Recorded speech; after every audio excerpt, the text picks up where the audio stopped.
नमस्कार विद्यार्थी मित्रांनो, मी प्राध्यापक विनोद वीर सर, इन्फिनिटी स्पर्धा अकॅडमी पुणे मार्फत आपण महावितरण भरती 2024 मध्ये ज्युनियर असिस्टंट म्हणजे अकाउंटंट पदासाठी जी एक्झाम आहे त्या परीक्षेला विचारले जाऊ शकणारे असे अति महत्त्वाचे काही प्रश्नांची सिरीज आपण पाहतोय आणि आज आपण या सिरीज मधला सेशन नंबर 14 जो आहे तो आपण आज पाहणार आहोत.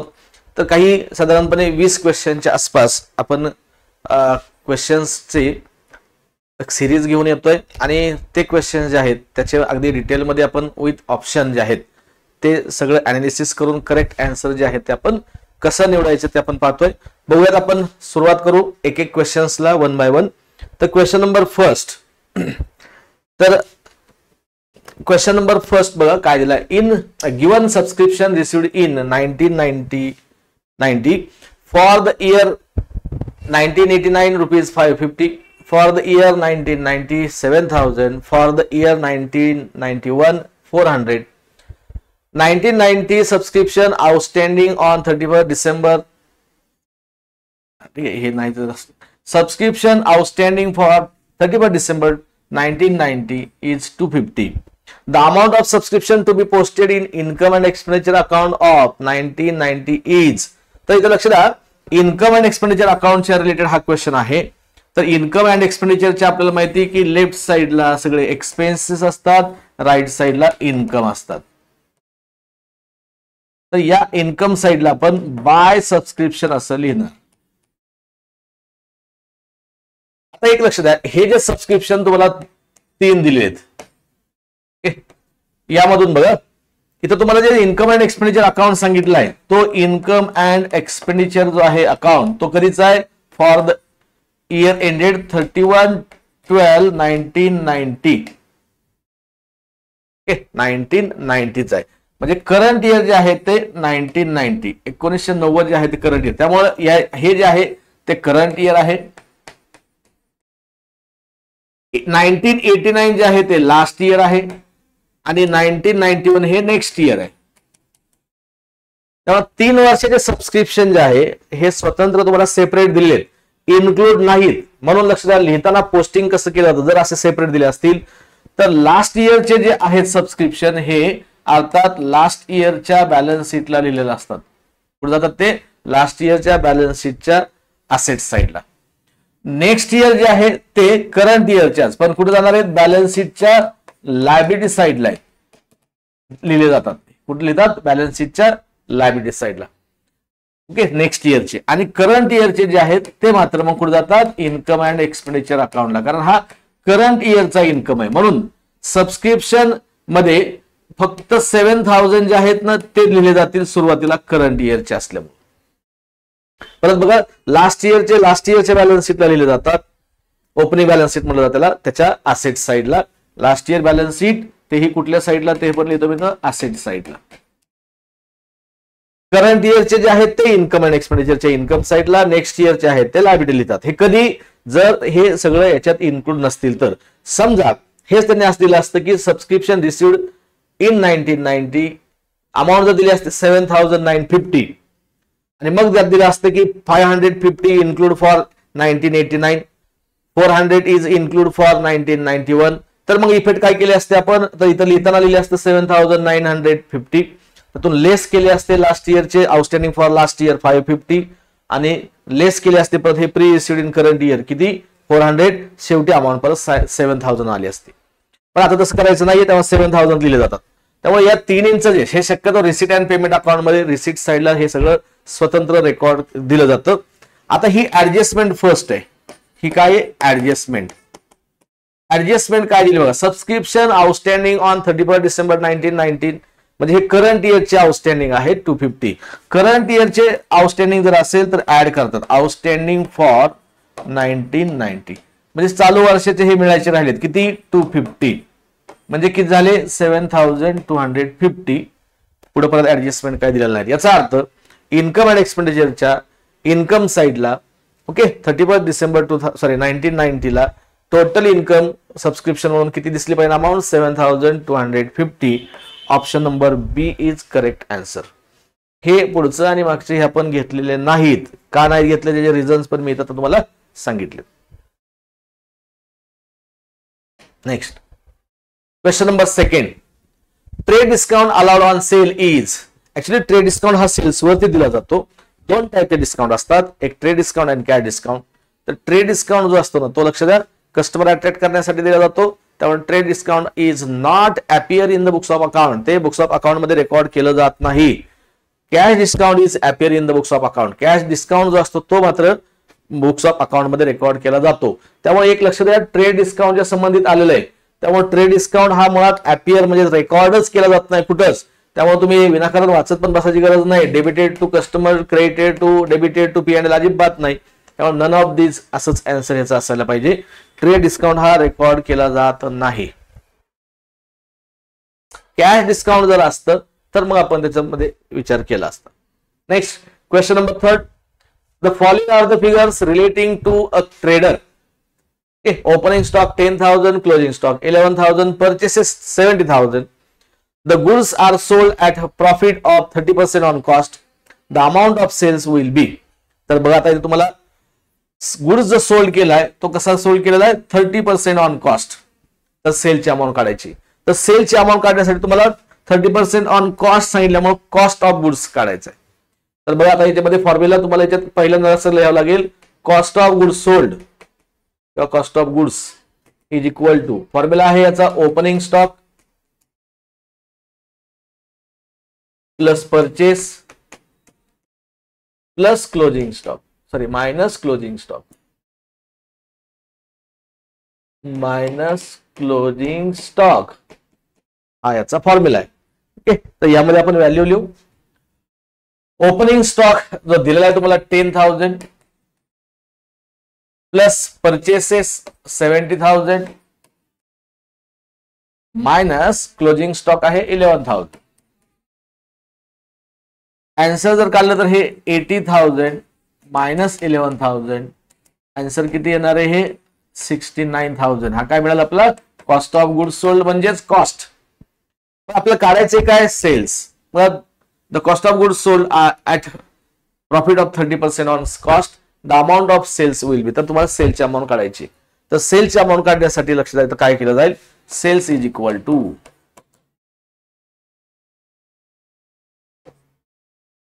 तर याच्यामध्ये जो कॉस्ट ऑफ गुड्स सोल्ड आहे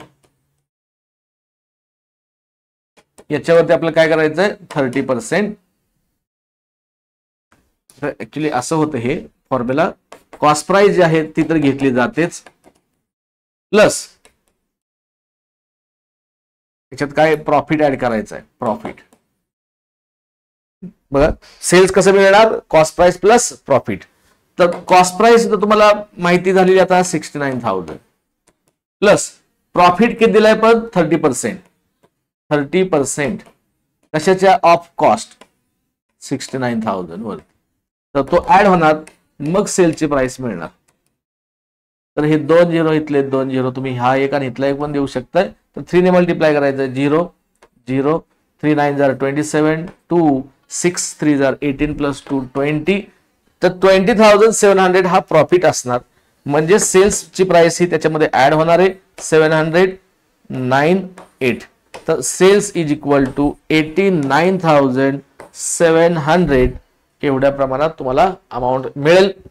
option number C is correct answer. बघा हे सोडताना काय काय केलं आपण. आधी कॉस्ट ऑफ गुड्स सोल्ड काढला.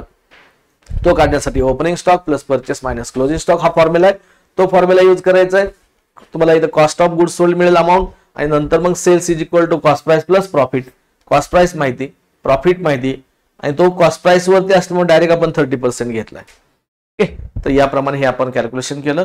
जर समजा इथं असं दिलं असतं की जो प्रॉफिट आहे तो ऑन सेल्स वगैरे असेल तर मात्र मग कॅल्क्युलेशन थोडंसं वेगळ्या पद्धतीने केलं जातं. Next question number 4. Subscription amounting to ₹7,500 appear on the credit side of income and expenditure account. Just after adjusting subscription outstanding 600 and subscription received in advance 450, the amount of subscription to be shown in the receipt and payment account for the same year will be. तर एक लक्ष द्या तुम्हाला विचारले काय तर amount of subscription to be shown in the receipt and payment account will be, तर एक लक्ष द्या, हा समजा इन्कम अँड एक्सपेंडिचर अकाउंट आहे. ओके, तर याच्यामध्ये आपल्याला माहिती की हा सगळं राईट साइडला काय असणार आहे, इन्कम अँड एक्सपेंडिचर अकाउंट जो आहे. तर लेफ्ट साइडला एक्सपेंडिचर असतात, राईट साइडला इन्कम. ओके, याप्रमाणे. आता इन्कम साइडला बाय सबस्क्रिप्शन असं असणार आहे. आणि मग त्याच्यात ऍडजस्टमेंट. आता ऍडजस्टमेंट कोणकोणते बघा. आफ्टर ऍडजस्टिंग सबस्क्रिप्शन आउटस्टँडिंग 600, तर आउटस्टँडिंग सबस्क्रिप्शन जर असेल तर ऍड केलं जातं. आउटस्टँडिंग किती, 600. नेक्स्ट, आणि पुढे दिले सबस्क्रिप्शन रिसिव्ड इन ऍडव्हान्स 450, तर रिसिव्ड ऍडव्हान्स म्हणजे लेस करतात, यालाच प्री रिसिव्ड असं म्हणतात. 450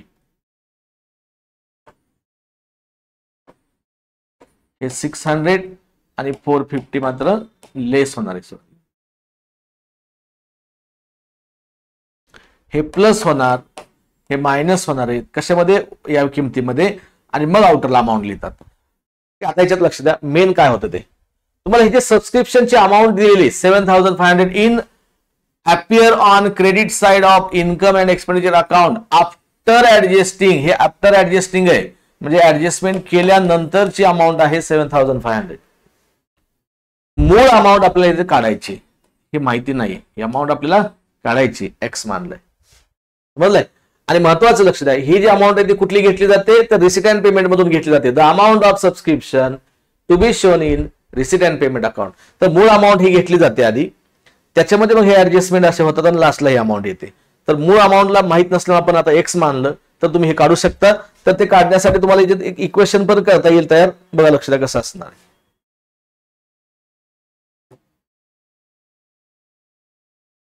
आपण इक्वेशन बघू काय होतं ते. ह्याच्यात बघा, मूळ किंमत आहे ओरिजिनल जी रिसीट अँड पेमेंट मध्ये घेतली जाते, त्याला एक्स मानू आपण, प्लस पुढे काय, हे आउटस्टँडिंगचा इफेक्ट होणार आहे, लेस हे प्री रिसिव्ड केलं जाईल, आणि मग क्लोजिंगची अमाऊंट मिळणार आहे 7500. बस याच्यात तुम्हाला लिहित जायचं आता, X plus 600 minus 450 is equal to 7500. बस तुम्हाला याच्यात आन्सर मिळेल, एक्स इज इक्वल टू, हे दोन्ही सबट्रॅक्शन जर केलं तर किती येणार आहे, तर इथे एक स्टेप वाढू आपण, 250 इज इक्वल टू 7500. आणि मग हे 250 जे आहे ते इकडे लेफ्टला गेल्यानंतर मायनस होईल, X is equal to 7500 minus 250. Answer किती येईल बघा, 05327,250. एक मिनिट, याच्यामध्ये सॉरी 450 हे, तर हे 150 येईल, 150 तर 150 झाल्यानंतर 7350. ओके, एवढ्या प्रमाणात ते आन्सर येईल.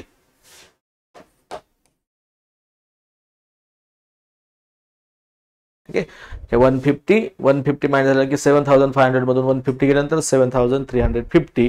तर option B number is correct answer. तर रिसीट अँड पेमेंटला ऍक्च्युअली ते किती असणार आहेत, 7350, त्याच्यामध्ये परत ऍड होणार 600 लेस 450 आणि मग अमाऊंट आउटरला 7500 येते. तर हे अशा पद्धतीने तुम्ही सोडू शकता, किंवा मग उलट करायचं. काय करायचं लक्ष द्या, सोपी पद्धत, 7500 जर फास्ट सोडवायचं असेल तर 7500 जे दिलेत लास्टला दिले त्यांनी सांगितलंय. आता जे ऍडजस्टमेंट तुम्ही हे ऍक्च्युअली आपण रिसीट अँड पेमेंट मध्ये सॉरी इन्कम अँड एक्सपेंडिचर मध्ये जे करतो त्याच्या उलट करायचं, म्हणजे आउटस्टँडिंग आपण ऍड करतो इथं लेस करायचे, आणि हे लेस करतो ते ऍड करायचे, तरी तुम्हाला आन्सर मिळेल. मग तर हे 7500तून 600 गेले 6900, त्यामध्ये प्लस 450 बरोबर तुम्हाला अमाऊंट इथं मिळेल 7350. एवढं सगळं करायची गरज नाहीये, फक्त हे समजण्यासाठी मी तुम्हाला सगळं हे सगळं दाखवलेलं आहे. तुम्ही डायरेक्टली पण करू शकताय, पण असं हे साला शॉर्टकटला रिझन नसतात. ओके, डिटेलमध्ये समजून, किंवा शॉर्टकट हे शॉर्ट टाइम लक्षात राहतात. हे असंच का केलंय तर त्याला रिझन मग तुम्हाला परत हेच बघावं लागणार आहे, म्हणून हे आपण समजून घेतलं पार्ट प्रॅक्टिकली डिटेलमध्ये. Next question number 5. Capital at the end 7000, capital introduced 5000, drawing 8000, loss 10000, capital at the beginning is equal to. तर हा सुद्धा बघा, याच्यात परत मी तेच सांगेल की तुम्हाला लेसन हा सिंगल एंट्री संबंधित क्वेश्चन आहे. तर सिंगल एंट्रीचा जो फॉर्मॅट आहे तो जरी तुम्ही बघितला तरी तुम्हाला याच्यात लक्षात येईल. काय काय दिलंय, कॅपिटल ऍट द एंड तेच लिहितात आधी, कॅपिटल ऍट द एंड किती 7000 म्हणजे क्लोजिंग कॅपिटल. त्याच्यामध्ये ऍड ड्रॉइंग केलं जातं 8000 म्हणजे टोटल किती झाले 15000. त्यानंतर पुढे परत less number first additional capital. Additional capital म्हणजेच कॅपिटल इंट्रोड्यूस केलेलं ते किती तर 5000 म्हणजे बॅलन्स किती राहिला 10000. यामधून लेस काय करतात तर ओपनिंग कॅपिटल. ओके, आणि ओपनिंग कॅपिटल लेस करून ओपनिंग कॅपिटल लेस केल्यानंतर जर ओपनिंग कॅपिटलची अमाऊंट मायनस मध्ये असेल, कमी असेल तर मग प्रॉफिट होतो, आणि जर ओपनिंग कॅपिटलची अमाऊंट जास्त असेल तर काय म्हणणार आहे मग लॉस. तर इथं त्यांनी आता लॉस झालेला सांगितलाय 10000. म्हणजे यामधून 10000 मायनस केल्यानंतर 10000 म्हणजे नक्कीच 20000 असणार आहे. 20000 मधून 10000 मायनस केल्यानंतर लॉस मायनस मध्ये येतो 10000, म्हणून हे मायनस मध्ये यायला पाहिजे. म्हणजे नक्कीच हे मायनस मध्ये केलं की बरोबर 10000 प्लस मायनस 20000 मायनस 10000 आन्सर येतं. त्यामुळे आन्सर याचं ओपनिंग कॅपिटल जे आहे ते 20000. आन्सर काय झालं ओपनिंग कॅपिटल किती 20000. तर याप्रमाणे हे सिंगल एंट्री सिस्टीम प्रमाणे जर तुम्ही सोडवत गेलात तर त्या फॉर्मॅटनुसार, आणि हे जर तुम्हाला वेगळ्या टेक्निकने सोडवायचं असेल तर एक्झाम्पल कसं करायचं ते बघा लक्षात आहे. ओपनिंग कॅपिटल आहे ते माहित नाही आपल्याला, एक्स मानायचे. त्यामध्ये परत आपण ऍडिशनल किती घेतले 5000 एवढे झाले. ओके, पुढे परत काय करणार आपण मग ड्रॉइंग काय करतो लेस. हे आपण डायरेक्ट जरी असं केलं तर ओपनिंग कॅपिटल एक्स मानायचं प्लस ऍडिशनल कॅपिटल 5000 ड्रॉइंग म्हणलं की लेस होणार. ओके, आणि त्यात लॉस म्हणल्या परत लेस होणार 10000 इज इक्वल टू, आणि हे सगळं केल्यानंतर त्यांनी कॅपिटल किती सांगितलं इज इक्वल टू 7000. असं इक्वेशन बनतं. मग हे सॉल्व्ह करायचं बघा, इज इक्वल टू कसं येणार आहे ते बघू आपण. इज इक्वल टू 7000 आहे असंच, हे प्लसचं मायनस 5000 आणि मायनस 8000 तर प्लस होणार, आणि परत प्लसचे मायनसचे 10000 पण प्लस होणार. त्यामुळे एक्स इज इक्वल टू हे 2000 येईल प्लस 18000 आणि मग याच्यावरून पण तुम्हाला येईल 20000. तर असंही करू शकता किंवा या पद्धतीने, कुठल्या पद्धतीने तुम्हाला मेन लक्षात काय येतं ते महत्वाचं. सिंगल एंट्री सिस्टीम जर आठवले पटकन जर तुम्ही अभ्यास केला तर लक्षात येईल हे, नाहीतर मग अशा प्रकारे पण तुम्हाला लॉजिक किंवा हे अगदी बेसिक मुलं ज्यांना अकाउंटिंग मधलं किंवा सिंगल एंट्री सिस्टीम माहित नाही ते सुद्धा सोडवू शकतात, पण या पद्धतीने. Next question number 7. A credit sales of goods to Shivendra should be debited to A number sales account, B goods account, C Shivendra account, purchase account. तर आता याच्यामध्ये काय दिलं बघा, credit sales of goods to Shivendra. याच्यात दोन अकाउंट कोणते, एक क्रेडिट सेल्स म्हणल्यानंतर जरी तो गुड्स सोल्ड केला असला तरी गुड्स अकाउंट लिहित नाहीत. जर क्रेडिट सेल्स असला किंवा कॅश सेल्स अकाउंट कोणता एक लिहिला जातो सेल्स. परचेसच्या वेळेस गुड्स परचेस केला असेल तर परचेस. एक अकाउंट होणार सेल्स अकाउंट आणि दुसरा क्रेडिटने जर सेल केला असेल तर शिवेंद्र अकाउंट होणार आहे, तर कॅश अकाउंट होत नाही. ओके, कॅश अकाउंट येणार नाही. मग दोन अकाउंट कोणते झाले सेल्स आणि शिवेंद्र. आता हा सेल जो आहे त्याचा टाईप बघायचा, हा नॉमिनलचा टाईप आहे नॉमिनल. मग नॉमिनलचा रूल काय असतो तर debit all expenses or losses, credit all income or gains. Sales हा इन्कम असतो, ऑलवेज इन्कम, त्यामुळे सेल्स आर ऑलवेज क्रेडिटेड, तो नेहमी क्रेडिटेडच होणार आहे. पण आपल्याला क्वेश्चन विचारला डेबिटेड तर ऑटोमॅटिक दुसरा अकाउंट डेबिटेड असं पण लिहिता येईल. पण तरी समजून घ्या हा पर्सनलचा टाईप आहे. आणि मग पर्सनल अकाउंट म्हणले की लक्षात घ्या काय रूल आहे तर पर्सनलचा रूल आहे debit the receiver credit the giver. Goods sold केला शिवेंद्रला, Shivendra is receiver, therefore Shivendra is debited. बस तुम्हाला याच्यात एवढंच ओळखायचं आहे की which account should be debited तर शिवेंद्र अकाउंट इज डेबिटेड.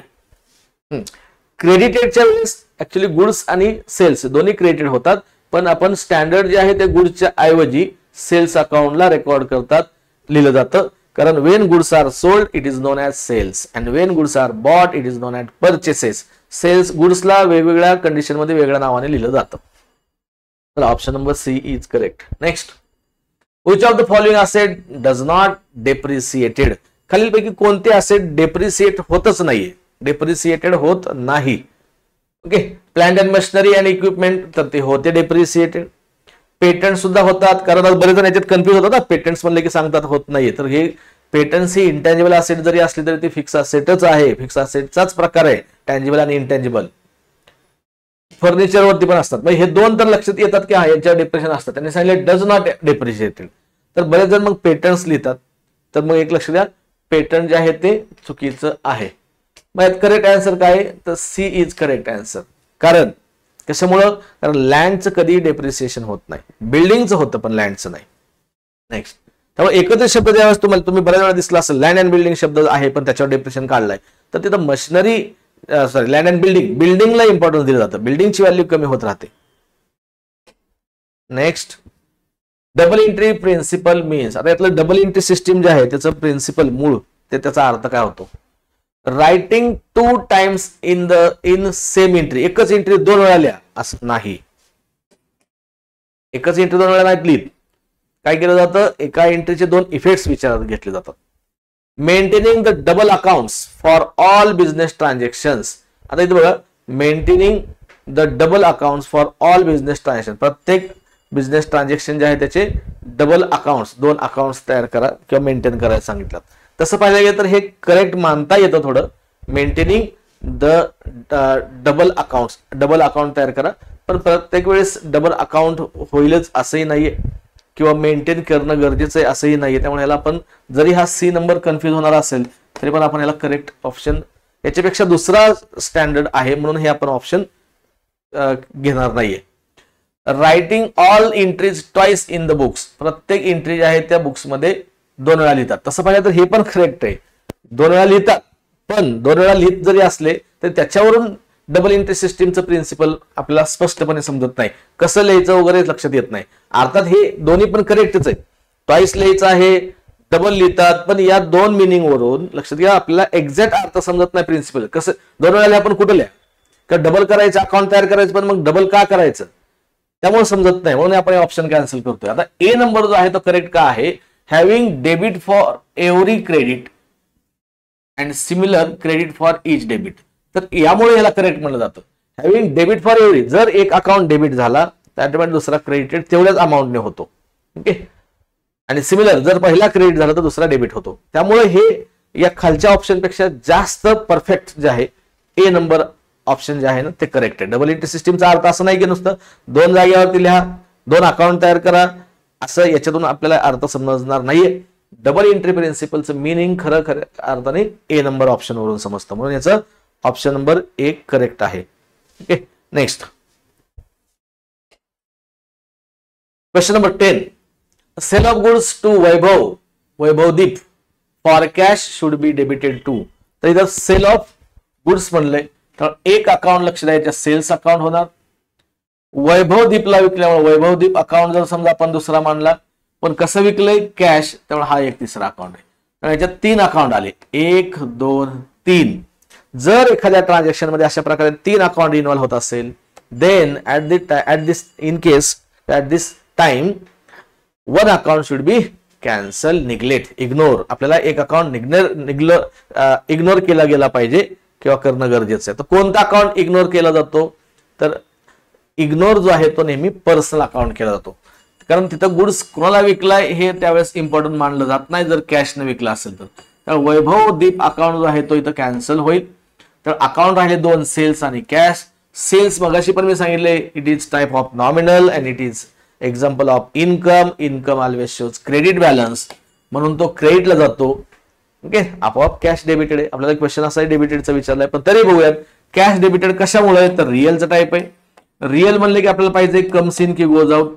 तर कॅश गुड्स जर सोल्ड केला असेल तर कॅश काय होणार, कम्स इन, आणि कम्स इन असेल तर रूल आपल्याला माहिती डेबिट ऑर कम्स इन नुसार कॅश अकाउंट डेबिटेड होणार. त्यामुळे करेक्ट आन्सर आहे याचं बी नंबर. अगदी हे 2-3 क्वेश्चन सोपे आहेत. अगदी तुम्हाला डबल एंट्री सिस्टीमचं जे काही किंवा जर्नल जर समजत असेल तर हे पटकन सांगता येते. Next, a withdrawal of cash from business by the proprietor of the firm should be credited to. तर याच्यामध्ये डेबिटेड क्रेडिटेड काय क्वेश्चन विचारलाय त्याच्या आधी तुम्ही मेन जर्नल एंट्री आठवून टाकायची आणि मग तुम्हाला नीट बघायची डेबिटेड विचारली credited. A withdrawal of cash from business. The withdrawal of cash from business by proprietor of the firm should be created. प्रोप्रायटरने विचार, आता विड्रॉन ऑफ कॅश जर विड्रॉन केलं असेल तर एक अकाउंट असणार ड्रॉइंग, आणि काय विड्रॉन केलेलं आहे? कॅश. हा, फ्रॉम बिझनेस म्हणलंय, पण जर बँक म्हणलं असतं ना तर मग दुसरा अकाउंट कॅशच्या ऐवजी बँक घेतला असता आपण, कारण तिथं कॅश आपल्याकडून नाही घेतलं, मग बँकेकडून विड्रॉन केलं, मग दुसरा अकाउंट कोणता येतो? बँक. पण इथं कॅश येणार दुसरा अकाउंट. तर ड्रॉइंगच्या वेळेस काय असतं लक्षात, पर्सनलचा टाईप आहे हा, आणि हा आहे रिअलचा.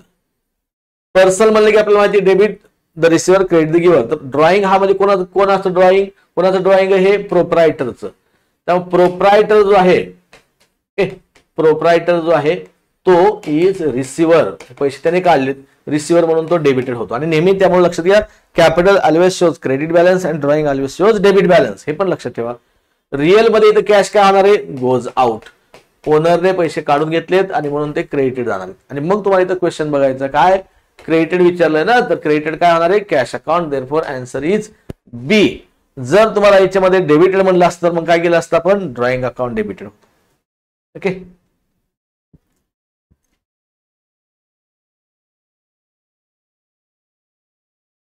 Question number 12. A cheque received and deposited in the bank. बघा आता हे एक लक्ष द्या, cheque received and deposited in to bank on same day is recorded in the. तर या बाबतीत एक तुम्हाला मागं पण मी मला वाटतंय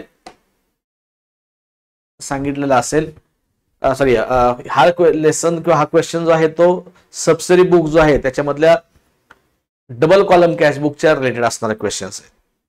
तर याच्यात लक्ष द्या, डबल कॉलम कॅश बुक मध्ये काही ट्रान्झॅक्शन असे असतात की ते दोन्हीकडे लिहिले जातात. काही ट्रान्झॅक्शन फक्त रिसिट साईडला लिहितात, काही पेमेंटला, आणि काही दोन्हीकडे पण लिहितात. ओके. तर ते कॅशबुकच्या कुठल्या साईडला? रिसिट साईडला कोणते लिहितात? तर ज्या गोष्टीमुळं आपल्याकडे पैसे येतात किंवा बँकेत येतात.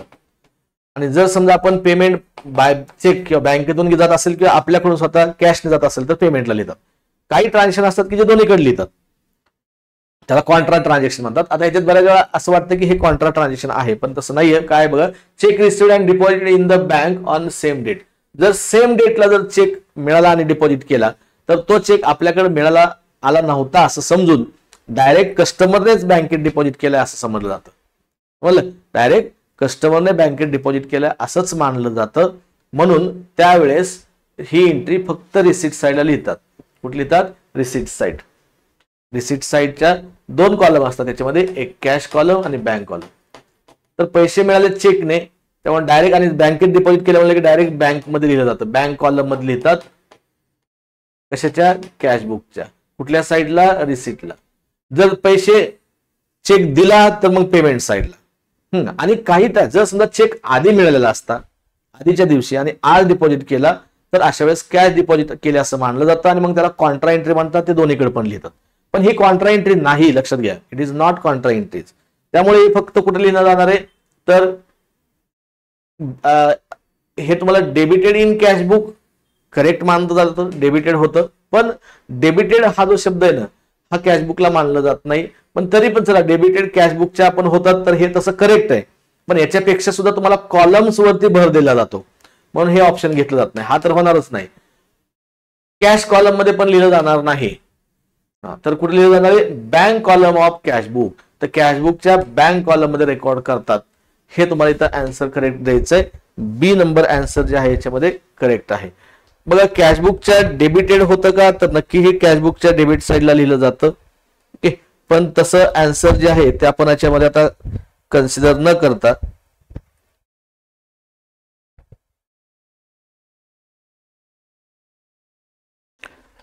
हे आन्सर न घेता बँक कॉलम ऑफ कॅशबुक हे इम्पॉर्टंट मानलं जाईल.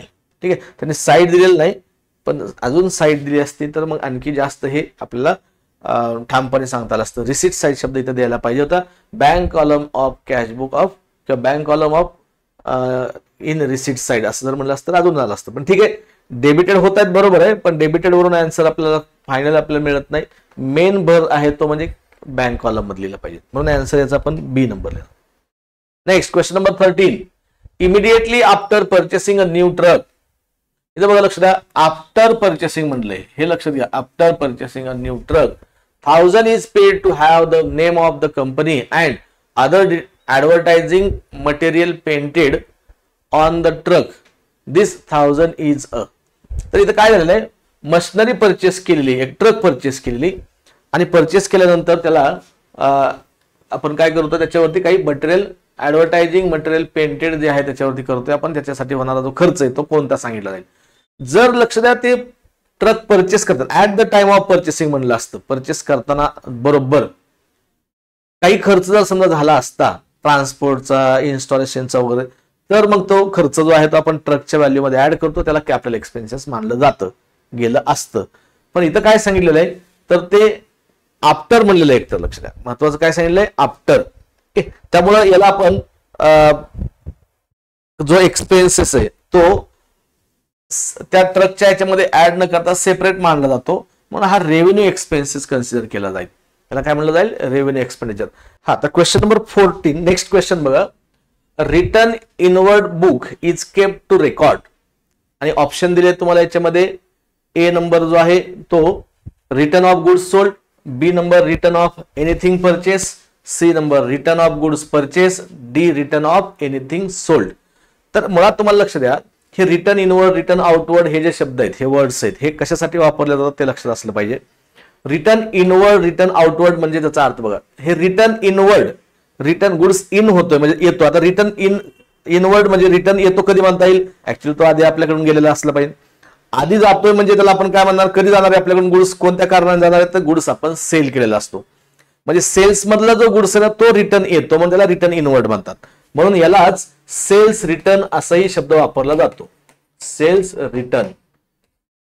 ऑप्शन मध्ये काय दिलं बघा, return of goods sold, return of anything purchase, जे आधी परचेस केले होते तर नाही, तर त्याला परचेस रिटर्न म्हणलं गेलं असतं. मग नेक्स्ट आहे रिटर्न ऑफ गुड्स परचेस, नाही. रिटर्न ऑफ एनिथिंग सोल्ड, आता एनिथिंग सोल्ड असंही नाही, फर्निचर सोल्ड केलं म्हणून ते नाही, तर गुड्स सोल्ड केलेलं असलं पाहिजे. त्यामुळे आन्सर याचं ए नंबर करेक्ट आहे. Next question number 15, bills receivable book is a part of the. तर बिल्स रिसिवेबल जे आहे ते बघा, जर्नलचा पार्ट आहे, बॅलन्स शीटचा आहे, लेजरचा आहे की प्रॉफिट अँड लॉस अकाउंटचा आहे. आता याच्यात पण बरेच जण कन्फ्युज असं होतात, घाईमध्ये पटकन याचं आन्सर जे आहे ते ऑप्शन नंबर बी असं सांगून टाकतात. याचा आन्सर काय लिहितात, ऑप्शन नंबर बी. आता याचं कारण काय आहे, बी नंबरच का सांगितलं जात असेल, का चुकीचं होऊ शकतं, तर बिल्स रिसिवेबल जे आहे ना ते बिल्स रिसिवेबल पटकन लक्षात येतं की हा, हे आम्ही बॅलन्स शीटच्या असेट साईडला लिहितो, म्हणजे बॅलन्स शीटच्या संबंधित आहे. पण एक लक्ष द्या, क्वेश्चन जरा नीट जर वाचला तर तुमच्यात लक्षात येईल, बिल्स रिसिवेबल काय म्हणलं त्याने पुढे परत बुक म्हणलंय, बुक. तर हे बिल्स रिसिवेबल बुक आहे ना, ऍक्च्युली हा कशाचा पार्ट आहे, तर हा सबसिडरी बुक्स आहे. आपल्याला माहिती, सबसिडरी बुक्स मध्ये वेगवेगळ्या याचं क्लासिफिकेशन केलं जातं अकॉर्डिंग टू कॅश ट्रान्झॅक्शन्स. काही बुक्स असतात अकॉर्डिंग टू क्रेडिट ट्रान्झॅक्शन्स, काही बुक्स आहेत, आणि अकॉर्डिंग टू बिल ट्रान्झॅक्शन्स काही बुक्स तयार केले जातात. Okay, according to cash transaction कोणकोणते, जसं की simple cash book, double column cash book, triple column cash book, petty cash book. हे अकॉर्डिंग टू क्रेडिट ट्रान्झॅक्शन्स कोणते, purchase book, sales book, purchase return book, sales return book, हे जे आहेत ते credit transaction. आणि अकॉर्डिंग टू बिल ट्रान्झॅक्शन म्हणजेच कोणते, bills receivable and bills payable book. त्यामुळे हे बिल्स रिसिवेबल बुक जे आहे तर ते ऍक्च्युली सबसिडरी बुक्सचं टाइप्स आहे. ऑप्शन मध्ये आधी सबसिडरी बुक्स आहे का बघायचं, आहे का याच्यामध्ये, नाही. मग काय करायचं, तर सबसिडरी बुक्सचं मिनिंग माहिती पाहिजे. Subsidiary books is type sub division of journal. हे जर्नलचं सब डिव्हिजन आहे. सबसिडरी बुक्स म्हणजेच काय, जर्नल. म्हणून indirectly bills receivable book is a part of journal. Option number C is correct answer. Okay, not B, लक्षात ठेवा. Next question number 16, which of the following are current assets. या खाली 4 asset जे दिले त्याच्यातले करंट असेट्स कोणते असं सांगितलेलं आहे. तर बघा, करंट असेट्स कोणते, करंट असेट्स म्हणजे कोणते ते लक्षात घ्या. ज्या असेटची व्हॅल्यू ही नेहमी फ्लेक्झिबल असते, चेंज होणारे असते, अशा असेटला करंट असेट्स म्हणतात. बँक लोन अर्थातच लोन असल्यामुळे आन्सर लायबिलिटीज मुळे ते असेट नाहीच आहे. पुढे long term investment, long term म्हणलेलं आहे त्यामुळे हे नॉन करंट झालं. लॉंग टर्म म्हणले काय झालं, हे नॉन करंट असेट्स मानता येत. डिबेंचर सिंकिंग फंड, कुठलाही डिबेंचर सिंकिंग फंड इन्व्हेस्टमेंट, तर हा पण लॉंग टर्मच आहे, म्हणजेच नॉन करंट. अकाउंट रिसिवेबल याचा अर्थ काय, तर बिझनेस मधून ज्याच्याकडून आपल्याला पैसे मिळणार आहेत त्याला सगळ्याला अकाउंट रिसिवेबल म्हणतात. फॉर एक्झाम्पल डेटर्स, या डेटर्सला अकाउंट काय म्हणतात, रिसिवेबल म्हणतात. त्याचबरोबर bills receivable, but debtors, bills receivable etcetera are known as account receivable म्हणूनच, आणि हे करंट असेट्स आहे, म्हणून याचं option number B is correct answer. Next number 17, insurance unexpired account is. आता अनएक्सपायर्ड याचा अर्थ काय, एक्सपायर डेटच्या आधीच देणं असा अर्थ होतो. ड्यू डेटच्या आधी, expenses paid before its due date is called unexpired expenses, म्हणून यालाच म्हणलं जातं प्रीपेड, ऍडव्हान्स मध्ये पेड करणं, प्रीपेड इन्शुरन्स असं हे. आता प्रीपेड इन्शुरन्स म्हणजे हा एक्सपेन्स आहे, म्हणजे थोडक्यात प्रीपेड एक्सपेन्सेस जर असेल तर प्रीपेड एक्सपेन्सेस ला काय म्हणलं जाईल, तो कशाचा टाईप आहे, तर हे मी तुम्हाला आधीच सांगितलंय. बरेच जण याला प्रीपेड एक्सपेन्सेस म्हणले की असेट समजतात, असेट म्हणले की रिअल अकाउंट समजतात, तर हे रॉंग आहे. मुळात प्रीपेड एक्सपेन्सेस जो आहे, prepaid expenses, outstanding expenses, outstanding income, pre received income हे रिप्रेझेंटेटिव्ह पर्सनल अकाउंटचे टाइप्स आहेत. हे लक्षात आहे, काय टाइप आहेत हे, कारण पर्सनल अकाउंटचे 3 टाइप्स आहेत, नॅचरल पर्सनल अकाउंट, आर्टिफिशियल आणि रिप्रेझेंटेटिव्ह. तर हा प्रीपेड जो आहे तो रिप्रेझेंटेटिव्ह पर्सनल अकाउंटचा टाइप आहे, म्हणून याला पर्सनल अकाउंट असा आन्सर करेक्ट आन्सर मानता येईल, किंवा correct answer is personal account, option number B, not A. Goodwill account is, आता हे तुम्ही सांगू शकता, गुडविल अकाउंट जे आहे ते सगळे असेट्स आहे, इंटँजिबल जरी असली तरी काय आहे, ती असेट आहे, आणि असेट जर असेल तर आपल्याला माहिती आहे काय टाइप मानला जातो, रिअल अकाउंट, त्यामुळे B option. Next number 19, bank overdraft is a dash dash. आता बँक ओव्हरड्राफ्टला कशाचा अकाउंट म्हणणार, पर्सनल, रिअल, नॉमिनल की. आता एक लक्षात, बँक अकाउंट जे आहे ते यामध्ये तुम्हाला example bank overdraft bank account जे आहे ते ऑप्शन मध्ये तुम्हाला त्याच्यात personal account, real account, nominal account, आणि जर फक्त बँक अकाउंट म्हणलं तर आपण त्याला पर्सनल अकाउंट म्हणलं असतं. पण इथं लक्ष द्या, बँक ओव्हरड्राफ्ट आहे, तर हे बँक अकाउंट जे आहे ना, हा बॅलन्सच्या संबंधित आहे. बँकेचा जर डेबिट बॅलन्स आला त्याला बँक बॅलन्स म्हणलं जातं, आणि जर त्याचा बॅलन्स क्रेडिटेड असेल त्याला ओव्हरड्राफ्ट म्हणतात. ही लायबिलिटी जरी असली तरी हा रिअल अकाउंट आहे. जर बँकेचा बॅलन्स मायनस मध्ये गेला तर मग त्याला बँक ओव्हरड्राफ्ट म्हणतात. त्यामुळे याचं आन्सर करेक्ट आहे B. Last question, which item is shown on the debit side of a trial balance. Trial बॅलन्सच्या डेबिट साइडला कोणता आयटम्स रेकॉर्ड केला जाईल, हे ट्रायल बॅलन्स असतं. या ट्रायल बॅलन्सच्या डेबिट बॅलन्स साइडला, म्हणजे डेबिट बॅलन्सेस सगळे असतात. आता या डेबिट बॅलन्सेसला काय असतात, मी एक क्वेश्चन न वाचता किंवा त्याच्या आधी आपण जर बघितलं तर मेन 2 शब्द पाहिजे. एक ऑल एक्सपेन्सेस ऑर लॉसेस, आणि दुसरं काय असतात, दुसरं महत्वाचा पॉइंट असेट्स.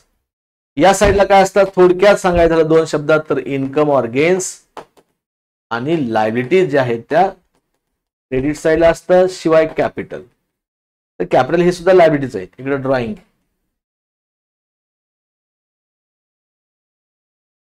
आता बघूया त्यात रेंट आउटस्टँडिंग रेंट एक्सपेन्स, म्हणजे हा आउटस्टँडिंग एक्सपेन्स ही लायबिलिटी, हे कुठे लिहितात तर या लायबिलिटी साइडला. परचेस रिटर्न, आता परचेस रिटर्नचा अर्थ काय होता, जो गुड्स परचेस केला होता तो रिटर्न दिलाय. गुड्स गोज आउट ची मुवमेंट आहे ही, बघा गुड्स गोज आउट, त्यामुळे तो क्रेडिटेड त्याचा बॅलन्स असतो. बॅलन्स काय येतो, क्रेडिटेड म्हणतो, या क्रेडिट साइडला लिहितात. पुढे excess of income over expenses by the firm, excess of income over expenses. तर एक्सपेन्सेस पेक्षा इन्कम जास्त असेल तर त्याला प्रॉफिट म्हणतात. त्यामुळे तो सुद्धा कुठं होणार आहे, क्रेडिट साइडला लिहिणार आहे. हा सुद्धा क्रेडिट. आपल्याला विचारलंय काय, डेबिट साइडला कोणतं लिहायचं, तर प्रीपेड एक्सपेन्सेस ही असेट असते, आणि असेटचा बॅलन्स आपल्याला माहिती काय असतो, डेबिटेड. म्हणून answer B is correct answer. Okay, option number B is correct answer आहे याचं. नेक्स्ट का पुढे बघूयात आपण. चला ठीक आहे, तर आपण आज काही क्वेश्चन्स आपण परत पाहिले. नेक्स्ट लेक्चरला पुन्हा आपण काही पुढचा पार्ट बघूयात. थँक्यू.